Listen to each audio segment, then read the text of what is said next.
Dans le premier chapitre, Tarek Ramadan, nous avons évoqué le premier pilier de l'islam, la profession de foi. Là, on parle du deuxième, la prière. La prière, c'est quelque chose de très naturel pour un musulman. Combien de fois doit-il la pratiquer par jour? 5 fois. 5 prières par jour.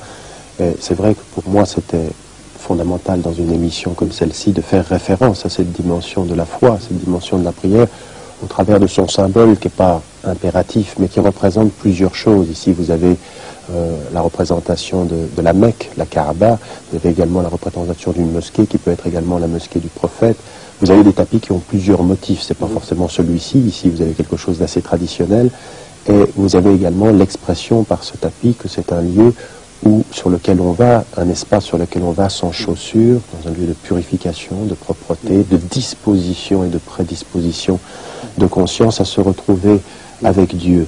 Et donc, effectivement, pour moi, c'était l'expression de quelque chose qui symbolise tout le cheminement de ma foi personnelle, ici, sur un plan individuel, mais la prière en commun en islam vaut 27 fois plus, selon la tradition du prophète de l'islam, que la prière individuelle, avec cette dimension aussi communautaire.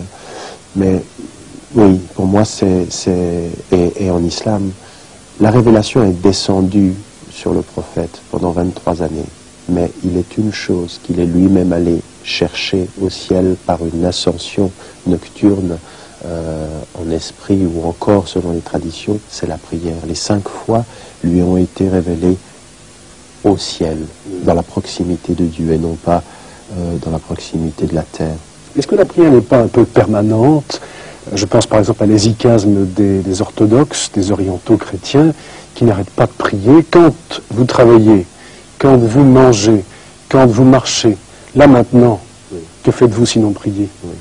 Non, bien sûr, c'est, si vous voulez, ce que dit l'islam de cela, c'est que l'homme, il est à la fois d'une énorme générosité, d'un énorme potentiel de souvenir et de profondeur, mais qu'il est sujet, comme nous l'avons dit au tout début, sujet à l'oubli. Et que cette prière qui rythme sa vie, c'est effectivement quelque chose qui apparaît dans toutes les traditions de spiritualité, de religion. Donc l'islam ne fait que confirmer ce qui fut, mais avec cette dimension d'un quotidien qui prend un rythme dans les fondements de cette prière, qui est un rendez-vous que l'on a, un rendez-vous de cœur, et il faut avoir le cœur à ce rendez-vous avec le Créateur. Et dans cette dimension qui est effectivement dans chacun de nos gestes, il y a cette idée qu'il y a une aumône chaque fois que l'on dit au nom de Dieu, je commence par Dieu, Bismillah ar-Rahman ar-Rahim, au nom de Dieu le miséricordieux, il est recommandé de dire cette formule avant tout geste, toute attitude. Mais pas dit avant de commencer l'émission. Si, je l'ai dit en moi-même, bien sûr. Il y a des choses que l'on dit et que les êtres n'entendent pas, mais qui l'entend. Et donc, dans cette perspective-là, il y a une communication dans le silence. Diriez-vous, Tarek Ramadan, que ce réveil de l'islam dont on parle beaucoup aujourd'hui, c'est d'abord un réveil du cœur? J'aimerais tellement qu'on entende ce que vous venez de dire. J'aimerais tellement que l'on sache cela. Plutôt que de penser que c'est un réveil des violences et des réactions à violence, des esprits fermés, opposés à l'Occident, on a l'impression que quand on veut prier, on s'oppose à l'Occident. Mais ce n'est pas, ça n'a rien à voir avec ça. J'aimerais tellement qu'on entende aujourd'hui que dans le monde musulman, mais que dans les générations de jeunes musulmans en Europe, il y a un vrai réveil du cœur, il y a un vrai appel à ce que j'essaie d'éviter les notions de différence, de ressemblance, en essayant de dire c'est le droit à son identité profonde, d'être qui croit devant Dieu.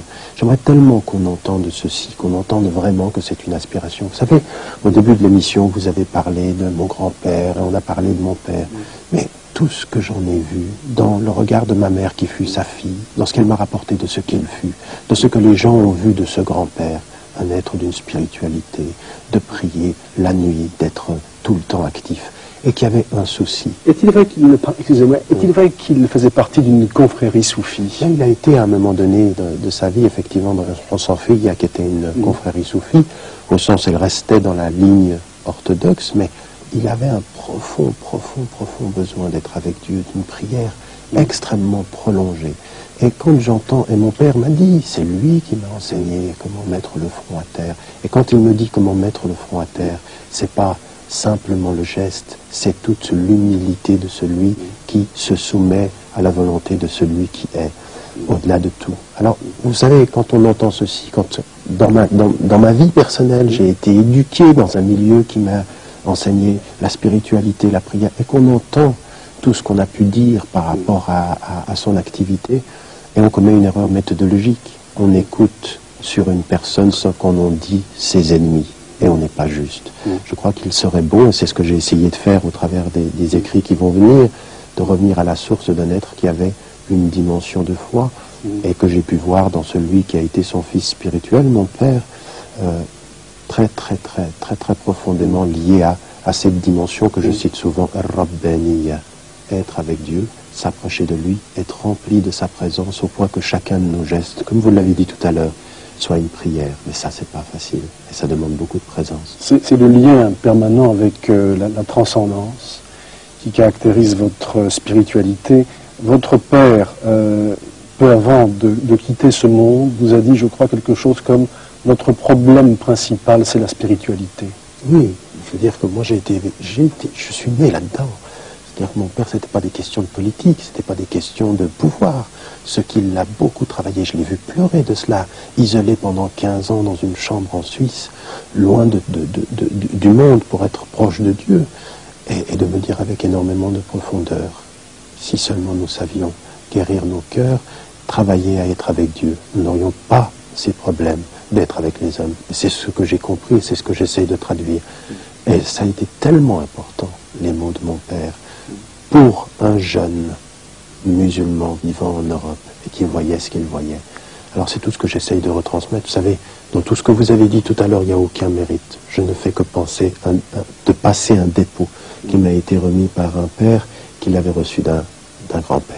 Alors, en Occident, certains opposent bien souvent, je dirais, le bon islam, l'islam mystique, l'islam des soufis, au mauvais islam qui serait l'islam des poseurs de bombes, des terroristes et des intégristes. Que pensez-vous de ça? Alors, moi, je suis très inquiet de cette façon-là, de traduire les choses. Effectivement, il y a les quelques références que l'on connaît, en particulier Ibn Arabi, par rapport auquel il faut faire des études, bien entendu, mais ce serait l'islam de la spiritualité ouverte. Et puis à côté de ceci, ceux qui prient 5 fois par jour, celles qui se voilent, ceux qui pratiquent ou ceux qui pratiquent leur religion forcément, quotidiennement, forcément ils cachent quelque chose, forcément ils participent de cette espèce de nébuleuse islamiste. Je crois que de telles caricatures sont graves aujourd'hui, parce que l'islam de cette pratique quotidienne, l'islam de ce cheminement, l'islam de ceux qui montrent de la pudeur pour approfondir la dimension de la spiritualité de leur cœur, il faut les connaître, il faut comprendre qu'ils ont une spiritualité qui est active, qui est pleine d'énergie, qui est ouverte, et que les apparences sont trompeuses. Ce que je peux appeler aujourd'hui les gens, c'est de ne pas faire ces caricatures, l'islam d'une spiritualité éthérée, et alors quant aux autres qui pratiqueraient quotidiennement leur religion, qui portent des barbes, même fines, sont forcément des dangereux personnages. Aujourd'hui, la tradition musulmane, entre guillemets orthodoxe, mais l'islam que l'on connaît ici en Europe, il faut véritablement faire ce travail qui consiste à l'approcher dans sa dimension de spiritualité, l'approcher dans sa dimension d'être avec Dieu. Et je reviens à ce que vous avez dit tout à l'heure. Si seulement on comprenait que cet islam-là, qui naît aujourd'hui, ça fait longtemps qu'on parle du réveil de l'islam, mais de ce qu'on voit aujourd'hui sous nos latitudes, que l'on comprenne simplement que c'est le réveil de certains cœurs, de beaucoup de cœurs, qui ne peuvent pas se satisfaire du monde qu'on leur propose, qui par rapport aux lumières artificielles sont éblouis, qui par rapport aux illusions d'un monde où l'on nous laisse entendre que plus on a d'argent, plus on a réussi, ils ont l'idée profondément devant Dieu que la réussite est ailleurs. Parce que c'est à lui que nous appartenons et c'est à lui que nous revenons, si on comprenait cela. Plaider pour une voie du milieu qui concilie à la fois la contemplation et l'action. Bien sûr, fondamentalement, pour le musulman, l'islam, c'est une spiritualité profonde, la prière de la nuit qui rapproche de l'être et l'action dans la journée qui rapproche des êtres. Je crois que c'est cette dimension qu'il faut approfondir.